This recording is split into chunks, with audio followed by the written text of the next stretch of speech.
Split Decision Podcast, episode number 103, here with my always brilliant co-host, the Fight Geek. Fight Geek, how you doing today, man? Doing excellent, Phil. Back, refreshed after a 3-day weekend and a bye week. How are you? Doing well. Yeah, we missed you guys. Hope you missed us.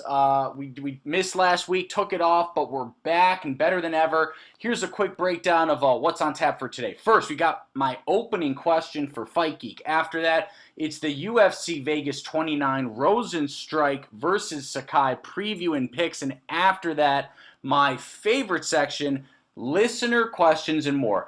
But Fight Geek, let me start off the episode with this opening question for you. So it was announced just yesterday that Tyron Woodley will take on Jake Paul in a boxing match on Showtime Sports Next. My question for you is simple. Who you got and how? Wow, really just going to jump in and lead the show with this, huh? Oh, yeah. By the way, it was per your request. You begged me. I know. I was just trying to act like I didn't you care. Begged me. I think I actually called for this fight 2 or 3 episodes ago and made a strong case for why I thought Tyron Woodley was the perfect opponent. So you can go back and listen to that one. I think it's two ago. But yeah, I think at this point with Woodley being let go or his contract lapsing with the UFC, the stage of the career he's at, the built-in storyline with Ben Askren, losing, and the fact that, it doesn't look like Jake Paul's going anywhere. I mean, this seems to be the perfect foil for both of them at this point. Tyron Woodley, I would imagine, has a very good path to victory, and he's going to have a big payday. So, another thing that really led me to kind of think deeper on this fight is the fact that Tyron has kind of been dabbling in the entertainment industry for a while now with the TMZ and the rapping. So, if anyone was going to be, a high-profile former UFC champion to do something like this, I think Tyron was the guy. Okay, this is all nice. Who you got and how? Oh, well, I'm taking Tyron Woodley, obviously. Yeah, how? The reason Tyron Woodley was losing MMA fights mostly was because he was fighting the best grapplers and welterweights on the planet at the time. It's not like he was losing to scrubs.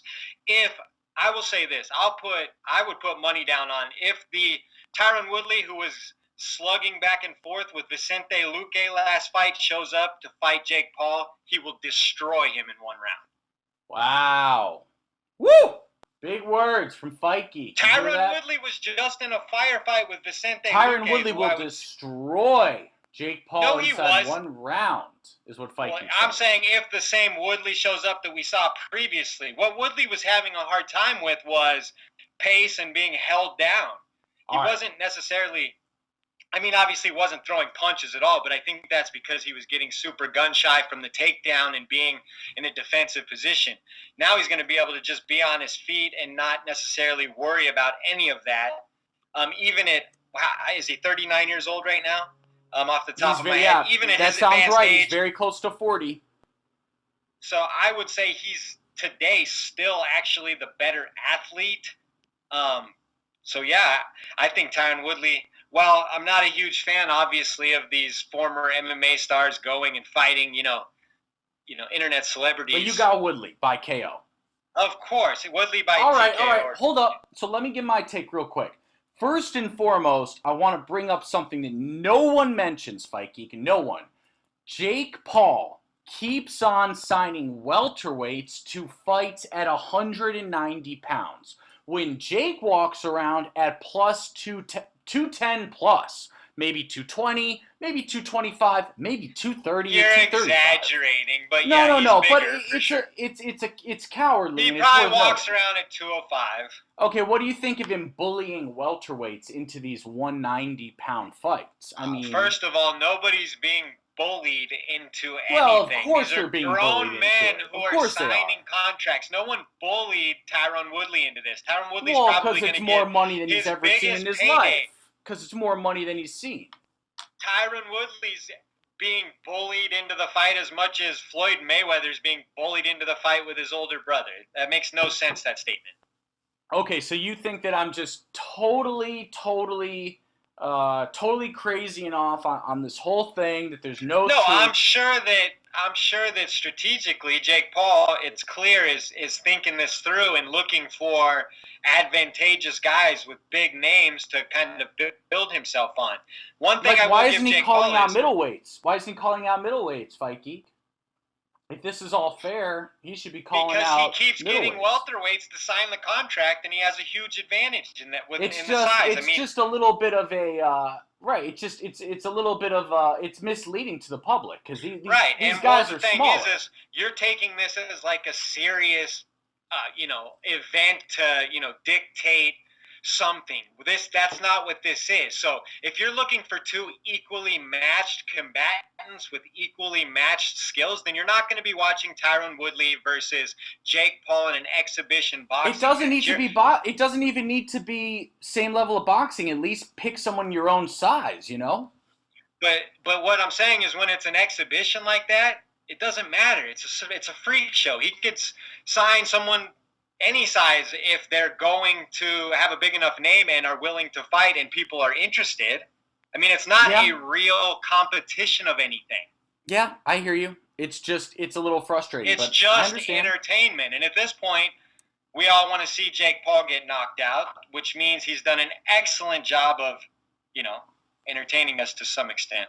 Yeah, and I hate to admit this, but I've got Jake Paul winning a decision, unfortunately. I have an interesting point. I wanted to bring something up here. So yeah, I know I'm not making a case for Jake Paul, but whenever you look at someone like Tommy Fury, are you familiar with him? Yes, obviously. He's okay, Tyson's Tommy Fury, I believe brother, is 5-0 as a boxer, but I think he's fighting someone who is like 0-14 or something, right? Yes, that's correct. Yep. So tell me this, in your opinion, do you think it's better to build your career like Tommy Fury versus guys who are 1-14 and just look absolutely useless, or build it the way Jake Paul is in his fifth fight, actually testing himself versus someone like Tyron Woodley? Easy. Better to build it with the Jake Paul style, for sure.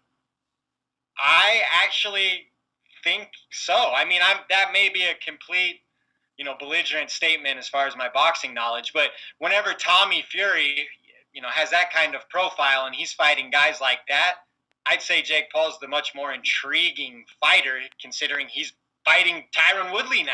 Yeah, it's fascinating. It's unbelievable to say. It's fascinating because boxing has been playing with fire for a few years, but now we're really getting close to the edge of the fire. And what I mean by that is this. Tommy Fury, right? Take him, undefeated. He's, he's Tyson Fury's younger brother. He's obviously got a ton of promise. He's a good-looking guy. He's good-looking, yeah. Good-looking, dating a supermodel. And Jake Paul is kind of shitting on him nonstop. He's lapping him. Right, and the truth is, Jake's getting the better of him in these exchanges, saying, 100%. No one knows who you are. Who do you think's purse is bigger next? I mean, that's not even a question. Obviously, Jake's purse is much bigger. And so when it comes to prize fighting, you'd have to say that Jake Paul's the better prize fighter. That's right? the thing. In my theory, again, I'm not sure, but I think that they will not make Tommy Fury versus Jake Paul for the simple reason that they're horrified at the idea that Jake may win. And if Jake wins, that might make a farce of all of boxing. We're getting way ahead of ourselves. Jake still hasn't fought an actual boxer who has any amount of footwork. So again, pump the brakes. Tommy Fury, I'd still favor him there. I just thought it was interesting. Ben Askren got slept in a punch, and he was an MMA fighter with 2 losses. Who? I'm saying all of the guys that Jake Paul have fought have no clue what a boxing angle is with their feet, or cutting off an angle, or getting away, or using. He has not faced one guy with a classically trained footwork to be a boxer. So in someone like Tommy Fury, in the Fury family, you can be damn sure he'll be technically sharp. And that would be the first time in Jake Paul's career that he would be squared up against a guy who is technically sharp. You can't just discount the fact that he's never fought a boxer who knows how to technically move around the ring. All right, that's fair. Okay, are we ready to move on? Is anybody still with us? Are we ready to move on to UFC Fight Night? Rosenstrike versus Sakai. Let's do it. Let's do it. All right, so let's start off with that main card debut of Tom Breeze versus Antonio Arroyo. Who you got, bruh? I like this one. There's a lot of sneaky good fights on this card. I actually like this one. I'm taking Tom Breeze. I know he's had some mixed results, but when he looks good, he looks very good, and I think he has some advantages here, so I'm taking Tom Breeze. Absolutely. Arroyo coming off of multiple losses. Obviously, Tom coming off a loss to Amari Akhmadov, but before that had a win via hammer fist against KB Bueller. So he's definitely a decent fighter to say the least. And I've got Dusko Todorovic, or excuse me, I've got Tom Breeze winning this via unanimous decision. Excuse me. Well, I guess we know who you have in the next one. Dusko Todorovic versus Gregory Rodriguez. I've got Dusko Todorovic winning via unanimous decision. What about you? Wasn't Dusko one of your top prospects a couple months ago? Absolutely. Nice. Yeah, I'm taking Dusko as well. I think he's a great-looking prospect, and I think he'll get it done here. Okay. Moving on to the man, the myth, the legend, Santiago Ponzinibbio. I feel like we haven't heard about him in forever. 27-4, going against Miguel Baeza, 10-0 at welterweight. Who you got, Fight Geek? This is, like I was saying, one of those close, really intriguing fights to me. Baeza looks to be the real deal, and Santiago Ponzinibbio, this is a bit of a crossroads fight for him coming off after that loss to the Leech after that long layoff. So with that said, I think Pons has to be at his best, and this is going to be a huge step up for Baeza. I'm taking Ponzinibbio here. Yep, I hate to agree, but I got Ponzinibbio via second round TKO. It's going to be fun, though. Absolutely. All right, next we got Laureano Sterapoli versus Roman Dolidze. Dolidze. Who you got? I'm taking Roman Dolidze here. I got Roman Dolidze via unanimous decision. What, did you look at my notes? Did you say unanimous decision? No, I'm not. I'm letting you pick the method here. All right. Next up, we got the co-main event, Walt Harris versus Marcin Tybora. I'll go first here. And I have got Walt Harris via split decision in a real tight one. Yeah, it's going to be a tight one, but I got to go the other way. Marcin Tybora, I actually think that he's just really tough, and he's given some guys some hard time. He actually gets through and weathers a lot of storms. So I think Walt Harris will have early success, but I'm going to take Marcin Tybora by second round TKO. Woo! All right. Very fair. Okay, so main event, Jarzinio Rosenstrike versus Augusto Sakai. I've got Rosenstrike via third round TKO, but I think this is a huge fight for him. He's got to come through or he's in trouble. How do you see it playing out?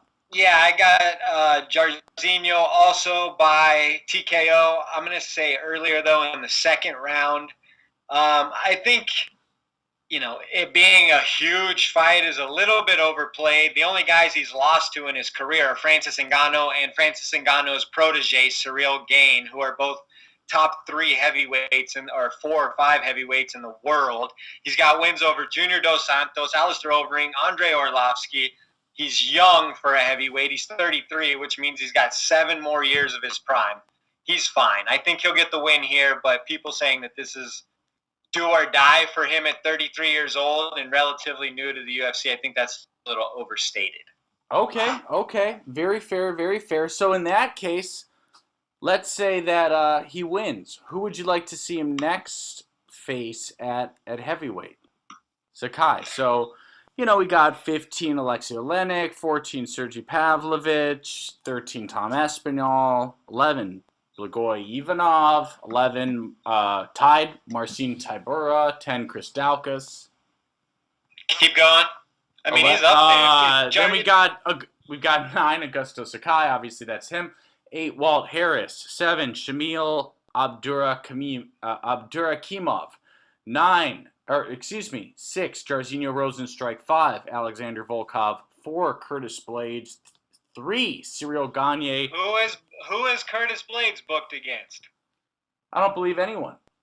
The winner of this fight could be perfect for Curtis Blades. Yeah, I kind of like that. Yep, that makes sense. Jarzinio versus Blades could be a headliner, and Augusto Sakai versus Blades is some filler on the main card that gives Blades a chance to really bounce back in a big way. Yeah, I don't dislike that, to be honest. All right. Is there anything else on the card you wanted to call out? I thought there was some good stuff. I wanted to say Yusuf Zalal versus Sean Woodson is going to be my sleeper for fight of the night, and I'm taking Sean Woodson with his extreme length, but it's going to be amazing. I got Yusuf Zalal winning this via unanimous decision. Nice. 2 of the best featherweight prospects, I think. I mean, let's see. What about... Let's talk about Tanner Bozer versus Ilir Latifi. Yeah, that's one of the ones I wanted to call out. That's a good one, and it's a chance for Bozer to get another bigger name. I think his length and quickness will be the difference here. I take Bozer via 3rd round TKO. I got Bozer via 2nd round TKO. All right, moving on. Montana De La Rosa versus Ariana Lipsky. What do you think of that? Yeah, this is a very close fight. I mean, I could really make a case either way, but I'm going to take Lipsky here. I just think that De La Rosa has a tendency to get busted up on the feet a bit. I've got De La Rosa via split decision. All right, and then looks like man, it sucks that Nate the Great versus Marquand Amirkhani got pulled because that fight was going to be amazing. Yep, agreed. But who do you got in Amirkhani versus the replacement, Kirk? I got Amirkhani. The number 1 lightweight from my home state of Arizona. You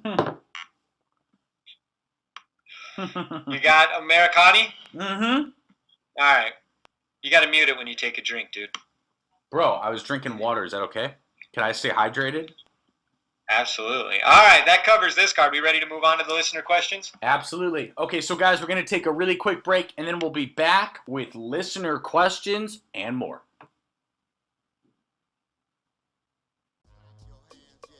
Hey guys, it's Phil the MMA Dude letting you know that this episode of the Split Decision Podcast is brought to you by TotalAggressionClothing.com.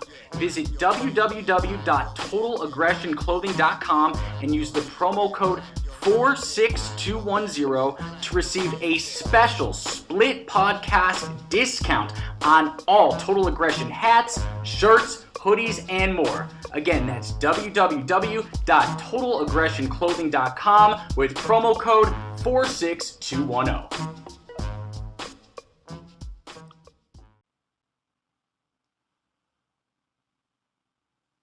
Hey guys, it's Phil the MMA Dude back with the Split Decision Podcast, episode number 103. Here with my always brilliant co-host, the Fight Geek. And Fight Geek, it is now time for my favorite section of all, and that section is Listener Questions!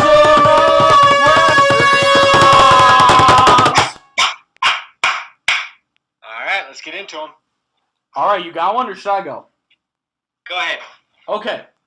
This one comes from Jay Harvey. That's at Twig1981. He says, man's pound for pound. I don't put much stock in that list, but how is John Jones still number 1?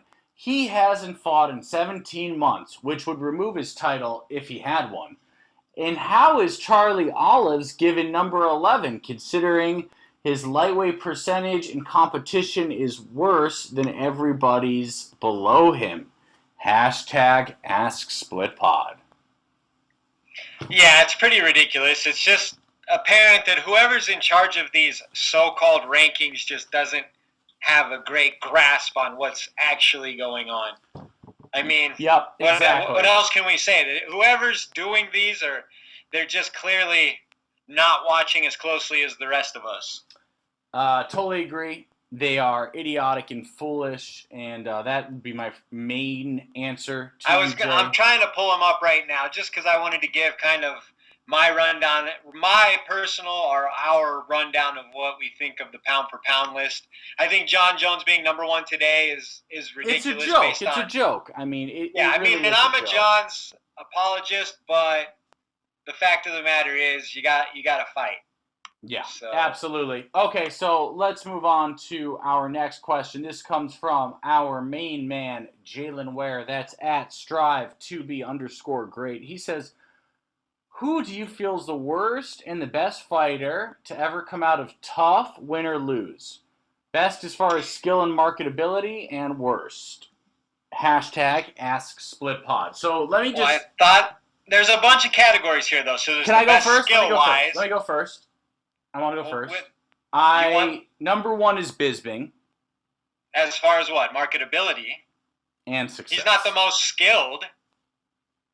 Who is more skilled? The two most skilled fighters, in my opinion, to come off there are TJ Dillashaw and Rose Namajunas. Okay. Well, that's pretty fair. Okay, all right. Yeah, and if you're going to say the most marketable, then you can say Michael Bisping for sure, considering the personality he's turned into. Yeah. If you're talking about the worst, I think it's clearly Nico Montano based on failed expectations. True. I would argue, is it too harsh to say Tim Elliott was a giant failure? No, because Tim Elliott's still getting UFC paychecks to this day and has fought in the organization over 10 times. Well, that's true. Okay. That's not a failure. That's called a career. Okay. All right. I'm just trying to think of who else. I know. What happened to Big Titties? What happened to Big Titties? Nothing. But did you you have big high hopes for him or what? I guess you could say one of the biggest disappointments based on perception of who they would be is Uriah Hall. Ooh, yeah. I mean, I didn't really want to go there, but yes. And the most underrated guy ever off the show is Kelvin Gastelum. Or Ryan Hall. True, but Kelvin Gastelum was the last pick and the youngest guy on his class. Brandon Moreno was the last pick. By the way. Yeah, Brandon Moreno's the man.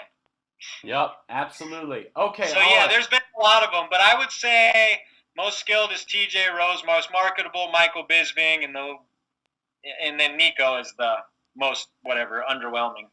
Yep, totally agree. Okay, this next question comes from my man, Zan Bando. That's at Zan Bando 99. He says, hey fellas, welcome back.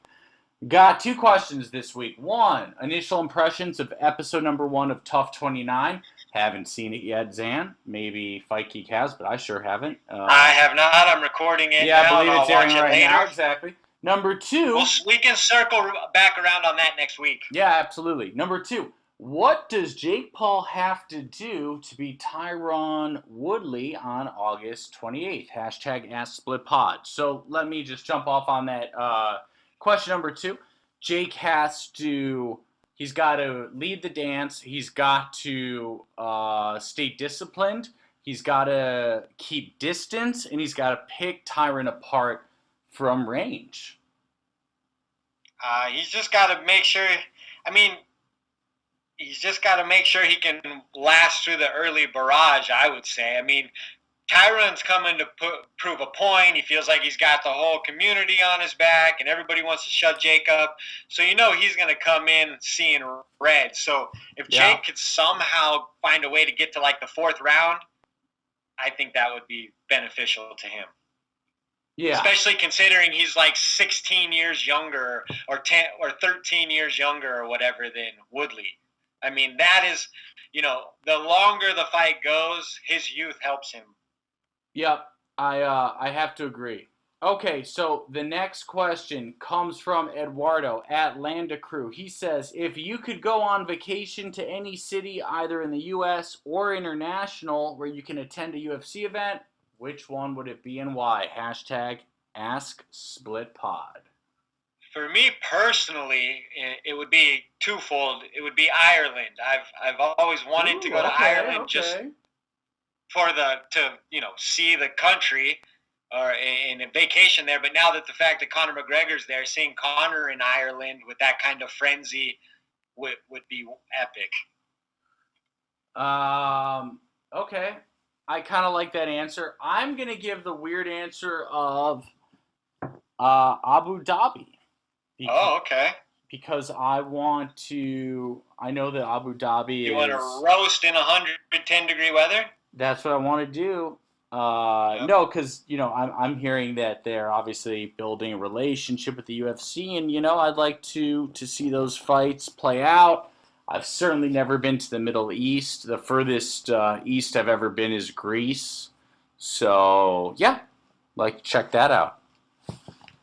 I'd like to see Conor versus Nate Diaz 3 someday in Ireland. Ooh. I have a feeling that fight's going to happen pretty soon, but I don't know if it'll be... Well, we got to make sure the right side of Nate's face stays on. Well, that's true. That's very true. I mean, that's the only thing that's going to stop Nate is these doctor stoppages, I have a feeling. But that's a conversation for another day. Absolutely. Okay, so I've got a question from @MMA Filthy Casual. You ready? I'm ready. Okay. MMA Filthy Casual says, are there any sleeper fights on this week's fight night that fucking casuals should be more excited about? I'll be paying attention to the lightweight fights, but I'm struggling to get excited about anything else on the card. #AssSplitPod. Yeah, we just said the Yusuf Zalal versus Sean Woodson fight is going to be absolutely amazing. I believe that for sure. Sean Woodson is a very unique, rangy prospect, and Yusuf Zalal is a very kind of explosive, fun, carefree fighter. There's a bunch of good ones. I mean, Tanner Bozer versus Ilir Latifi will be close. Yeah. Makwan Amirkhani versus Kamala Kirk will be close. Yeah, I mean, Francisco Trinaldo versus Muslim Sakilov, or Salikov or whatever, that's two bulls just running headfirst into each other. That's a rough fight there. De La Rosa versus Lipsky, bro, we can go all day, I mean, Baeza versus Ponzinibbio is still close. We've had many, many weekends that are worse than this. I'll say that. This is a solid card, top to bottom. Yeah. Things have been way worse than this. Way worse. And this lineup actually looks like there's potential for stoppages everywhere. Jordan Levitt is kicking off the card, the monkey god. He's super lanky and crazy. He probably could get a finish there. The Yusuf Zalal Sean Woodson fight could be a finish. Alan Patrick versus Mason Jones is interesting. So I think it's a great card. I mean, we're kind of going overboard, but yeah. There's nothing not to like here. No, I completely agree. Okay, so do we have any questions left from the podcast? I think we got the one from Luke, I think. He says, who do you guys think is the pound-for-pound hardest puncher in the UFC right now? Love the pod, by the way. Thank you for the question. We obviously know Francis is the hardest puncher. Is Francis... Let's think of pound-for-pound right now. Who are some of the more powerful punchers? And I have a very... Kamaru Usman. Oh, you stole my thunder there, man. Sorry. Kamaru Usman, I would say, is pound for pound. The last two fights he's been in, he's been hurting people with straight right hands and jabs and putting them down. And notoriously durable guys, too. So I would say Kamaru Usman. I would say, you have anybody else you want to call out other than those two, or what? I mean, that was definitely one of them. You could talk about McGregor at 145 probably. 100%. I would say the Polish Power is up there somewhere.